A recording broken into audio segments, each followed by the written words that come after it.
ರೈತರೆ, ಜೋಳದಲ್ಲಿ ಪಾಪ್ಕಾರ್ನ್ ಅನ್ನ ಮಾಡ್ತಾರೆ. ಆದ್ರೆ ಜೋಳದ ತೆನೆಯಲ್ಲಿರುವಂತಹ ರೇಷ್ಮೆ ನೂಲಿನಂತ ಸಣ್ಣ ಸಣ್ಣ ದಾರಗಳು ನಮ್ಮ ದೇಹಕ್ಕೆ ಜೋಳಕ್ಕಿಂತ ಹೆಚ್ಚು ಬೆನಿಫಿಟ್ ಅನ್ನೋದು ನಿಮಗೆ ಗೊತ್ತಾ?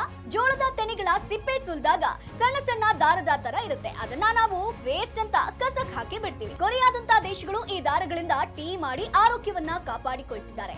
ಈ ಜೋಳದ ದಾರಗಳಲ್ಲಿ ಸ್ಟಿಗ್ಮೋಸ್ಟೆರಲ್ ಹಾಗೆ ಸಿಟೋಸ್ಟೆರಲ್ ಅನ್ನುವಂತ ನ್ಯಾಚುರಲ್ ಅಂಶ ಇದೆ. ಇದು ಹೃದಯ ಸಂಬಂಧಿ ಕಾಯಿಲೆಗಳಿಗೆ ರಾಮಬಾಣ. ಜೋಳದ ದಾರದ ಟೀ ಕುಡಿಯೋದ್ರಿಂದ ಕೊಲೆಸ್ಟ್ರಾಲ್ ಕಡಿಮೆಯಾಗಿ ರಕ್ತ ಸಂಚಾರ ಕೂಡ ಸುಲಭ ಆಗುತ್ತೆ.